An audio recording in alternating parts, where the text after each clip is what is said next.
Assalamualaikum warahmatullahi wabarakatuh. Perkenalkan saya Tanti Nur Aprilia, NPM 062 sebagai mahasiswa farmasi Unpad angkatan 2017. Berikut saya akan menjelaskan terkait perencanaan suplai sediaan farmasi. Perencanaan adalah proses kegiatan dalam pemilihan jenis, jumlah, dan harga perbekalan farmasi yang sesuai dengan kebutuhan dan anggaran untuk menghindari kekosongan obat.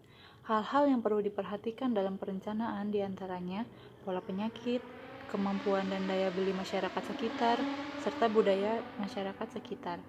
Tahap perencanaan obat meliputi tahap pemilihan obat, tahap komplikasi pemakaian obat, tahap perhitungan kebutuhan obat, tahap proyeksi kebutuhan obat, dan tahap penyesuaian rencana pengadaan obat. Tahap perhitungan kebutuhan obat melalui dua cara, ada metode konsumsi dan ada metode epidemiologi. Metode konsumsi yaitu metode yang didasarkan pada analisis data konsumsi obat tahunan sebelumnya. Kelebihan dari metode ini adalah mudah dilakukan dan data akurat, serta tidak dibutuhkan data penyakit dan standar terapi. Adapun kekurangan dari metode ini, memakan waktu yang lebih banyak dan aspek medik terkait pemakaian obat tidak dapat dipantau. Rumus yang digunakan pada metode konsumsi yaitu kebutuhan per periode waktu sama dengan kebutuhan rata-rata per bulan dikali lama kebutuhan ditambah safety stock dan dikurangi sisa stok. Gimana perhitungan dari safety stock yaitu jumlah hari dikali dengan kebutuhan rata-rata per bulan. Berikut ada contoh perhitungan metode konsumsi. Dapat dibacakan soalnya. Kebutuhan obat adrenalin di Rumah Sakit Murjani setiap bulannya sebanyak 100 ampul setiap 3 bulan pembelian dengan lead time, yaitu 1 bulan. Tetapi terjadi stock out di PBF Surabaya selama 2 bulan, sedangkan sisa stok di Rumah Sakit Murjani hanya ada 50 ampul.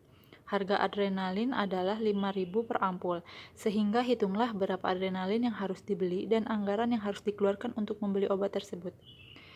Untuk penyelesaiannya, karena di kasus yaitu terjadi stock out, sehingga dilakukan perhitungan terlebih dahulu, di mana stock out yaitu lead time ditambah lama stock out. 1 ditambah 2 sama dengan 3 bulan.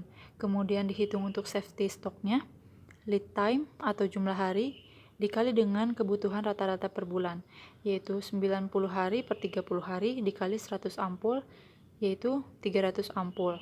Kemudian untuk perhitungan kebutuhan per periode waktu, menggunakan rumus yang telah dijelaskan, yaitu 100 ampul dikali 3 bulan ditambah 30 ampul dikurangi 50 ampul, didapatkan 550 ampul. Maka, anggaran yang harus dikeluarkan yaitu 550 ampul dikali 5.000 per ampulnya, yaitu 2.750.000.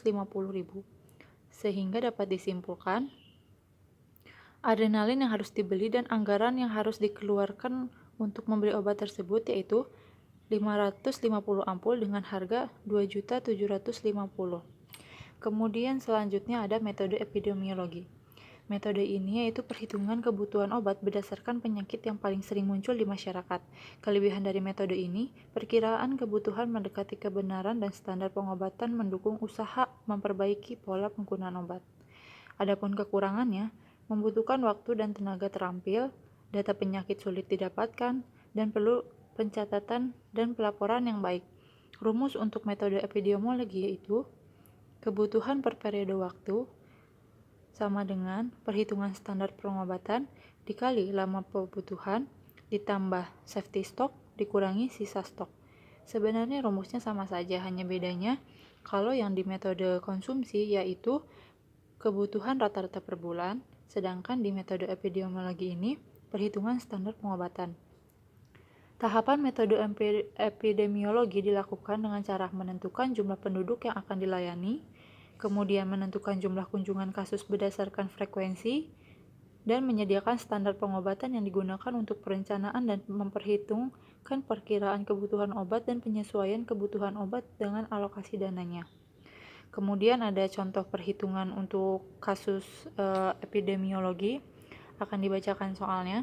Kalimantan Tengah merupakan wilayah yang masih banyak terdapat hutan yang lebat, sehingga pasien gigitan ular di wilayah sempit Teraja cukup tinggi. Rumah Sakit Murjani dalam setiap bulannya menerima pasien gigitan ular sebanyak 5 orang per bulan. Standar pengobatan untuk gigitan ular itu yaitu 1. Antibisa ular diberikan 2 botol untuk 1 hari, terapi selama 3 hari. Yang kedua, asam traksenamat diberikan 3 kali injeksi 500 mg selama 3 hari. Yang ketiga, ketorolac injeksi 3% diberikan 2 ampul dalam 1 hari selama 3 hari. Dan yang keempat, cefotaxim injeksi diberikan 2 kali injeksi 1 gram selama 3 hari. Obat-obatan untuk terapi gigitan ular tersebut hanya tersisa 1 di rumah sakit, sedangkan pembelian setiap 1 bulan sekali dengan lead time atau waktu tunggunya itu 1 minggu atau 7 hari. Harga untuk 1 kali pemberian standar pengobatan gigitan ular adalah 600.000. Maka, hitunglah berapa obat dalam standar terapi untuk yang harus dibeli dan anggaran yang harus dikeluarkan untuk membeli persediaan tersebut. Yang pertama-tama untuk cara pengerjaannya dihitung dulu jumlahnya. Yang pertama, antibisa ular itu ada 2 botol dikali 3 hari sama dengan 6 botol dikali 5 pasien. Jadi totalnya ada 30. Kemudian yang kedua, asam traksenamat itu ada 3 ampul dikali 3 hari, yaitu 9 ampul dikali 5 pasien, jadi jumlahnya 45. Yang ketiga ada ketorolac injeksi 3%, yaitu 2 ampul dikali 3 hari, ada 6 ampul dikali 5 pasien, yaitu jadi 30 jumlahnya. Dan yang keempat, cefotaxim injeksi 2 ampul dikali 3 hari, 6 ampul dikali 5 pasien, yaitu 30 jumlahnya. Rata-rata standar pengobatan atau CE itu jadinya 30. Kemudian perhitungan dari safety stocknya yaitu jumlah hari dikali dengan jumlah kebutuhan rata-rata per bulan. 7 hari dibagi 30 hari dikali 30 obat yaitu safety stocknya 7 obat. Kemudian untuk kebutuhan per periode waktu menggunakan rumus yang telah dijelaskan itu didapatkan 30 obat dikali 1 bulan ditambah 7 obat dikurangi 1 obat yaitu 36 obat, sehingga anggaran yang harus dikeluarkan yaitu 36 obat dikali harganya 600.000 yaitu 21.600.000. Dapat disimpulkan obat yang digunakan terapi itu harus dibeli yaitu 36 obat dan anggaran yang harus dikeluarkan untuk membeli persediaan tersebut yaitu 21.600.000. Nah, kemudian tahap penyesuaian perencanaan pengadaan obat itu dilakukan untuk memperoleh informasi mengenai jumlah perencanaan pengadaan, skala prioritas masing-masing jenis obat dan jumlah kemasan untuk perencanaan pengadaan obat tahun yang akan datang. Pengalokasian kebutuhan obat berdasarkan sumber anggaran dengan melakukan kegiatan menetapkan kebutuhan anggaran untuk masing-masing obat berdasarkan sumber anggaran. Kemudian menghitung persentase anggaran masing-masing obat terhadap total anggaran dan semua sumber. Beberapa teknik manajemen untuk meningkatkan efektivitas dan efisiensi penggunaan dana dalam perencanaan kebutuhan obat yaitu dilakukan menggunakan metode analisis ABC dan analisis Venn. Pertama akan dibahas terlebih dahulu untuk metode ABC. Metode ABC adalah metode yang dilakukan dengan mengelompokkan item obat berdasarkan nilai rupiah selama periode tertentu, di mana metode ABC ini diuraikan menjadi kelompok A, kelompok B, dan kelompok C. Kelompok A yaitu obat dengan jumlah biaya 70-80% untuk pengadaannya, jumlah stoknya hanya 15%. Kemudian untuk kelompok B, obat dengan jumlah biaya 15% sampai 20% untuk pengadaannya dan jumlah stoknya sekitar 30%. Sedangkan untuk kelompok C, obat dengan jumlah biaya 5 sampai 10% untuk pengadaannya dan jumlah stoknya sekitar 55%. Kemudian selanjutnya ada metode Venn. Metode Venn yaitu analisis Venn dilakukan dengan mengelompokkan obat berdasarkan dampak tiap obat pada kesehatan. Nah, untuk metode Venn ini dikelompokkan menjadi kelompok V atau vital, kelompok E atau kelompok esensial, dan kelompok N yaitu kelompok non-esensial. Kelompok vital atau kelompok V itu obat penyelamat, obat untuk pelayanan kesehatan obat untuk mengatasi penyakit-penyakit penyebab kematian besar.